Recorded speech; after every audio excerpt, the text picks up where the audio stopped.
अब लो निशानी अपना नसीब, भूल हो गई, गलती हो गई अभी तक, आज से निश्चय करो। हमारे लिए तो प्रतिदिन नया जन्म है।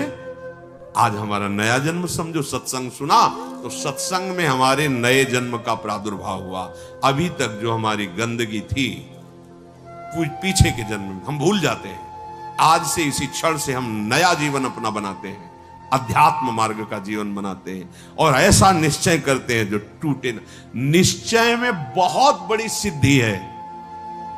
देखो पिंगला जी का जैसे बताया, तैसे भागवत में एकादश स्कंद में तितिक्ष ब्राह्मण का देखो, गृहस्थी में रहते थे, लड़के बच्चे थे, खूब धन कमाया, बड़े ही कंजूस स्वभाव के थे, न परिवार को भोगने देते थे न स्वयं भोगते थे। अब कुछ ऐसी विपरीत परिस्थिति आई, सब दिन होत न एक समान, राजदंड उन पे लागू हुआ तो काफी अर्थ तो टैक्स में चला गया। फिर परिवार के जनों ने देखा कि ये तो कंजूस है, 1 रुपया भी नहीं देगा। वो लोग इधर उधर से हाथ मार के फिर आग लग गई। अब परिवार वालों ने उसका त्याग कर दिया, केवल अकेला, कोई उससे प्यार नहीं करता, अर्थ उसके हाथ से चला गया सब। अब विचार किया कि मेरा पूरा जीवन निकल गया, उत्तम वर्ण में जन्म हुआ था, वृद्धावस्था गई, अब क्या होगा, क्या होगा। जिनको मैंने पाला पोषा, जो बड़ी मेहनत से धन कमाए, तो सब नष्ट हो गया। परिवार वाले कोई देखते ही नहीं। जानते हो उसका निश्चय, देवता इस बात के साक्षी हैं कि आज से मैं अपने जीवन को श्री भगवान के चरणों में समर्पित करता हूं, सब कुछ सहूंगा और निरंतर भगवान का भजन करूंगा। वो इतना बड़ा महापुरुष उसी निश्चय से हो गया कि भगवान उद्धव जी को उसकी कथा सुना रहे हैं। कोई साधना नहीं हुई थी, परिस्थिति ने ऐसा निश्चय करवा दिया। तो जरूरी है वो परिस्थिति आवे तब तुम निश्चय करो।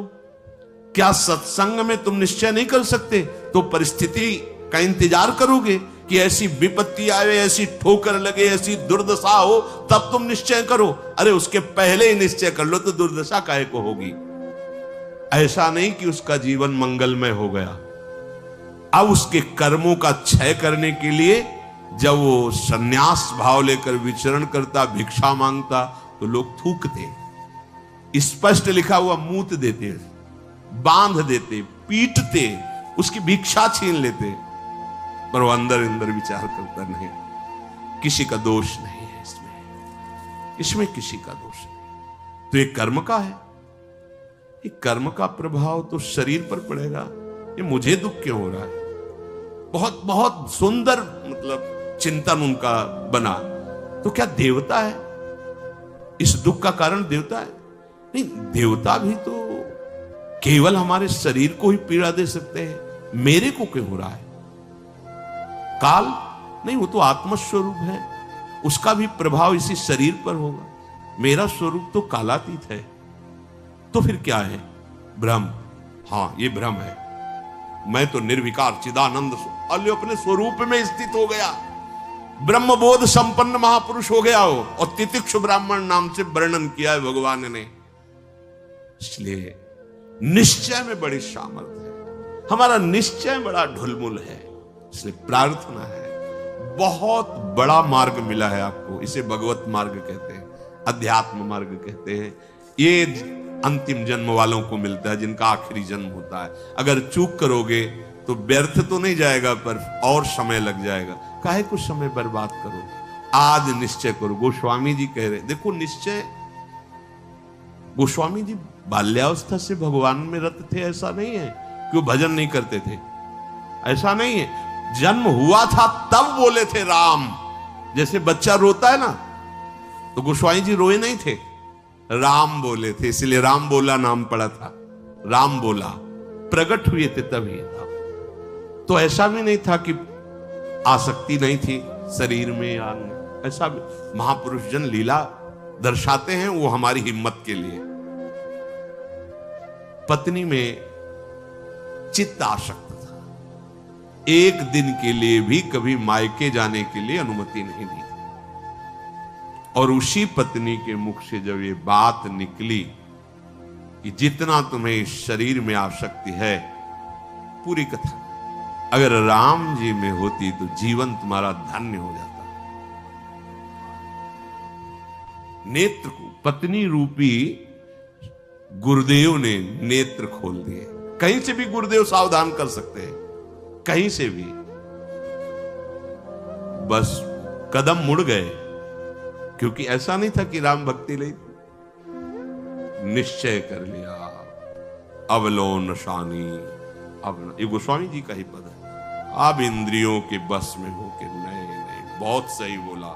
अगर ये स्थिति, ये आसक्ति राम जी में होती तो जीवन धन्य हो जाता। अब पायो नाम चारु चिंतामणि, उर करते न खसई हो अबलो नशानी।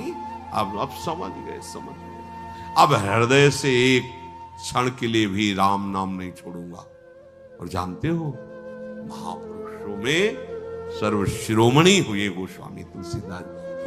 ये तो अवतार लीला महापुरुषों की है, ये हमारे लिए बताया है आचरण करके कि भगवान नाम में इतनी सामर्थ्य है कि ऐसे आसक्त वृत्ति को भी कैसे निरासक्त कर देते हैं। हमें चाहिए जो भी, चाहे गृहस्थ मार्ग में हो चाहे विरक्त मार्ग में हो, दोनों मार्ग जाते ही प्रभु के चरणारविंद में है। अपने मार्ग की वृत्तियों को जानिए, समझिए और धर्मानुसरण बर्ताव कीजिए और नाम निरंतर जपते रहिए। तो जीवन यात्रा का विश्राम, जो गोस्वामी जी कह रहे हैं, पायो परम विश्राम, विश्राम ही नहीं, पायो परम विश्राम, राम समान प्रभु नाही कहूं। ये विश्राम कैसे मिला? कहते भगवान शंकर को साक्षी करके कहता हूं। अगर थोड़ा भी मिथ्या हो तो हमारी जीभ गल जाए, मेरा जो कुछ भी बना राम, ये दो अक्षर मेरे माई बाप हैं, इन्होंने ही हमें, बस आप हृदय की बात महापुरुषों की, ये दो अक्षर राधा, यही देख लेना आप। चलो देखो, बहुत समय तक विषय संयोग ना होने पर ऐसा ना समझ लिया जाए कि हम निर्विषय हो गए। बहुत ये चोर हैं, बहुत छुप कर रहते हैं और चिंगारी की तरह रहते हैं। फूस मिल जाए तो ज्वाला बनने में सेकंड लगता है। ध्यान रखना, 20 वर्ष 30 वर्ष बिल्कुल निर्विकार, संयोग नहीं। लगता है कि अब हमें कौन परास्त कर सकता है। चिंगारी है, फूस मिला ज्वाला बन जाएगी, जिसे नारद जी ने कहा तरंगवत, और संयोग बना तो समुद्रवत, डूब जाओगे, निकलना मुश्किल हो जाएगा। जब तक भगवत साक्षात्कार ना हो जाए, जब तक आपको अपने शरीर का अहम स्मरण करता भोक्ता भाव है, तो ईमानदारी से सावधानी पूर्वक अपने धर्म का पालन करते हुए प्रिया प्रीतम का निरंतर स्मरण, यही हमारे जीवन का परम लक्ष्य होगा। इसी से हमें परमानंद की प्राप्ति होगी। जिस समय हम ये सोचते हैं कि अब हमें कोई भी धर्म विरुद्ध आचरण में, एक आनंद की वृत्ति आती है, देखना और जिस समय हम सोचते हैं गलत ढंग से विषय सेवन, उसी समय जलन पैदा हो जाती है। जिसके सोचने में जलन पैदा होगी, उसका परिणाम क्या होगा? क्या होगा आप विचार करो। जिसके सोचने में हमारे जलन हो रही, तो उसका परिणाम तो ज्वाला होगा। धर्म से चलो। चक्रवर्ती सम्राट महाराज अम्बरीश जी चक्रवर्ती सम्राट होते हुए भक्तों के शिरोमणि हुए। आप क्या भगवत आनंद प्राप्त नहीं कर सकते गृहस्थ में रहकर? ये उद्दंड लोगों की बातें नहीं सुननी चाहिए। जैसे आप, अरे ये तो बाबा जियों के लिए है, सन्यासियों के लिए, हमारे लिए थोड़ी नहीं। भाई, मनुष्य जन्म सबको भगवत प्राप्ति के लिए, भगवदानंद में। देखो, आपके अच्छे आचरण हो, आप जितेंद्री हो, आप नाम जप कर रहे हो, आप कोई नशा नहीं करते, सबकी सेवा का भाव है, तो राम राज्य नहीं हो गया? सब आनंदित रहेंगे, सब प्रसन्न रहेंगे, सबका हृदय सत्य और धर्म से युक्त रहेगा।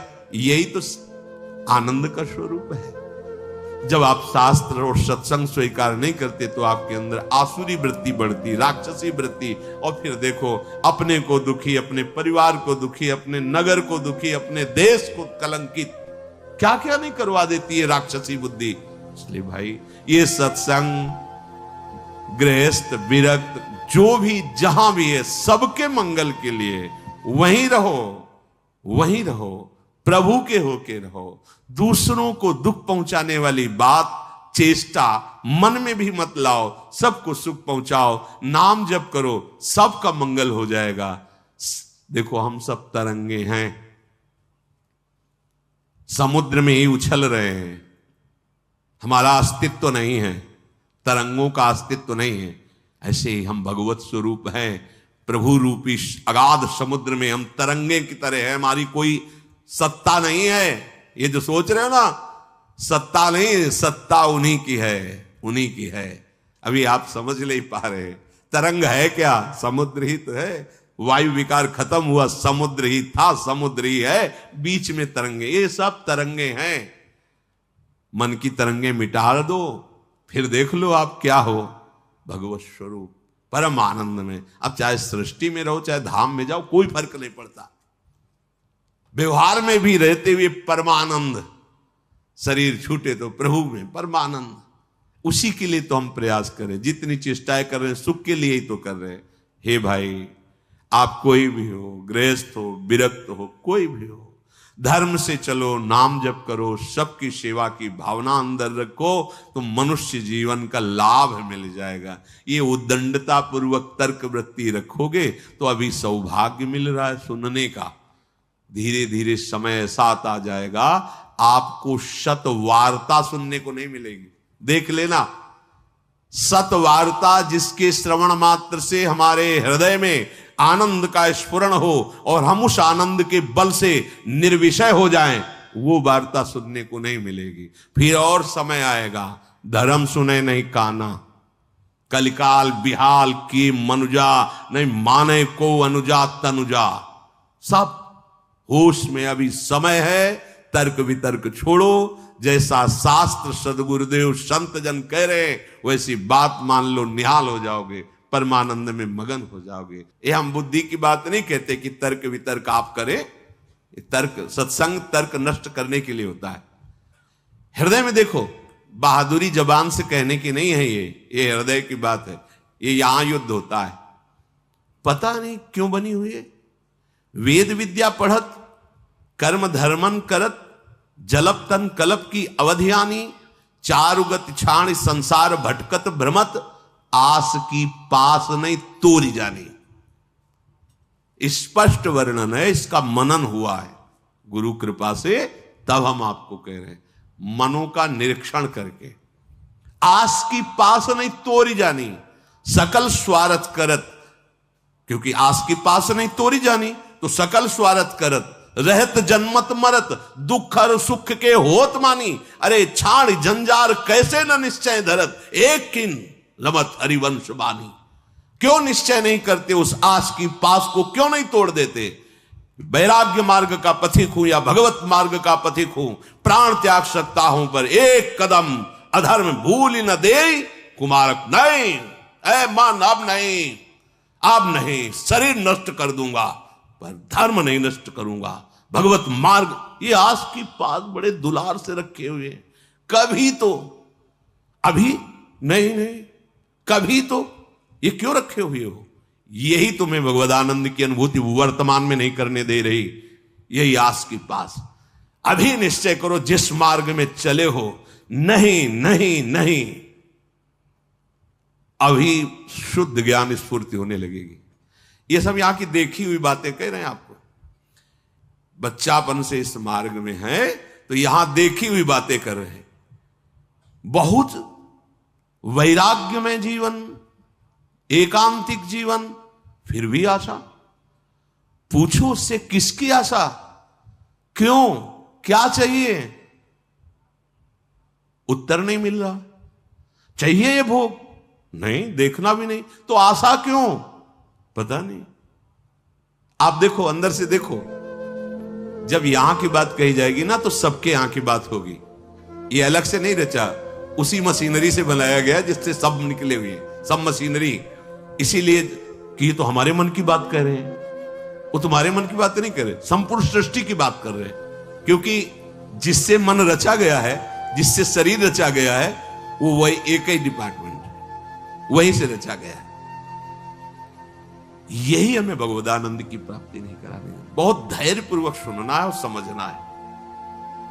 यह हम अपने मन की बात कहते हैं, इसको पढ़ा है, इसको देखा है, इसको समझा है।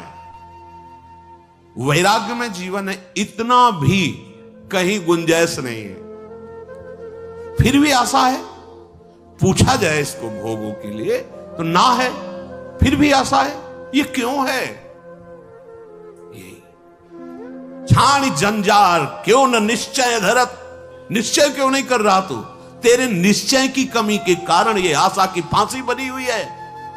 जब तक ये आशा की फांसी बनी रहेगी तब तक तुझे परमार्थ वस्तु का स्फुरण नहीं होगा।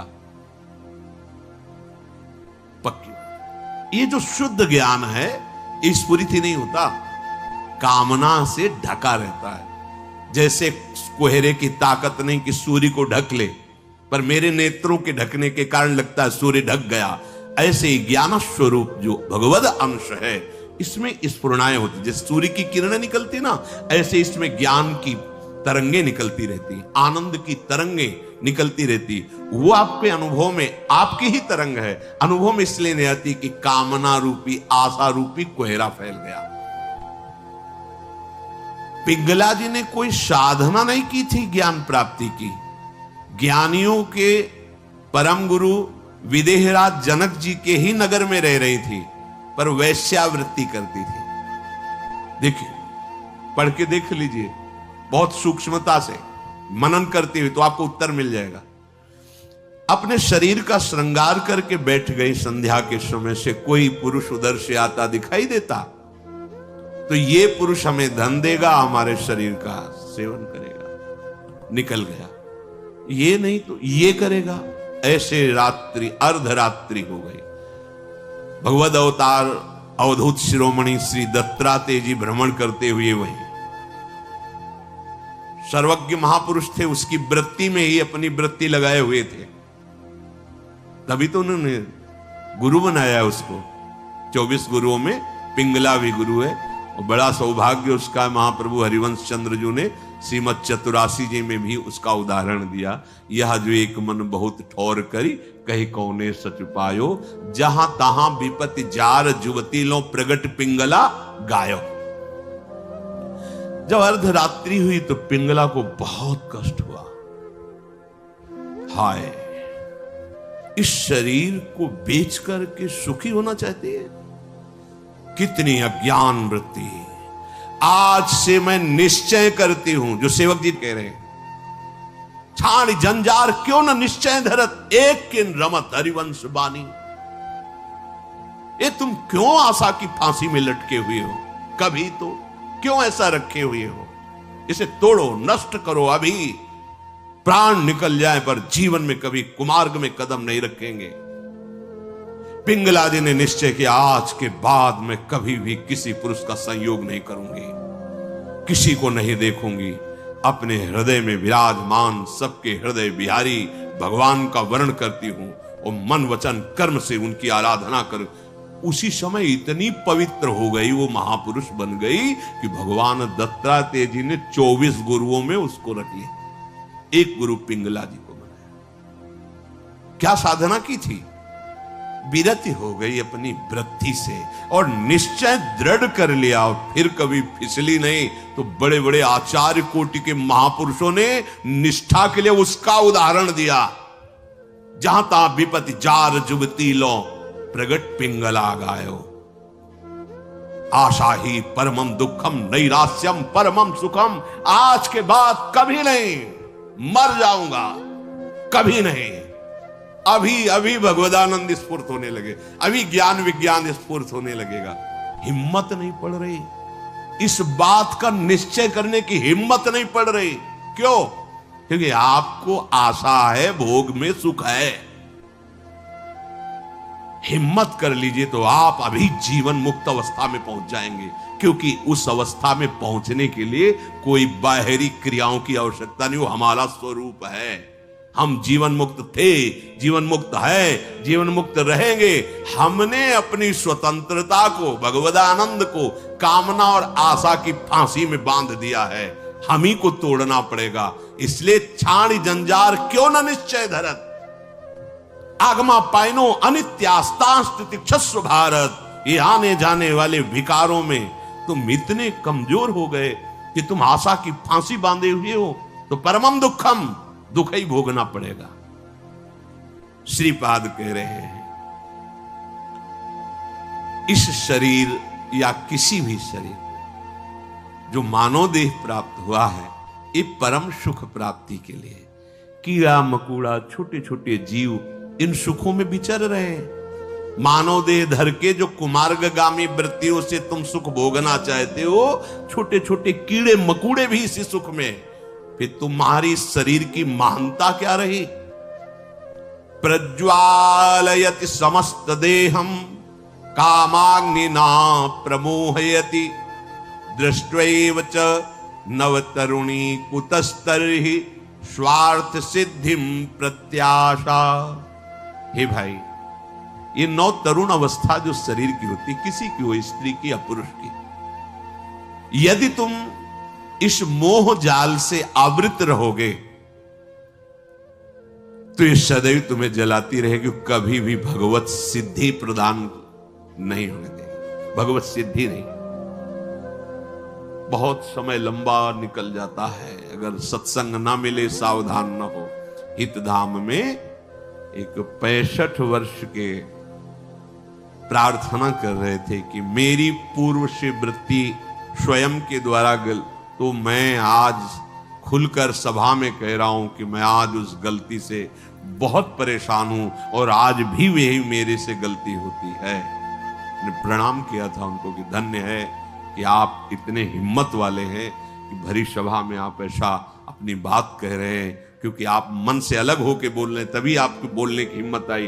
अगर मन में तदात्म होता तो आप नहीं बोल सकते थे। कि ये हमारे द्वारा पाली हुई वृत्ति है, हमारे द्वारा ही इसका त्याग होगा।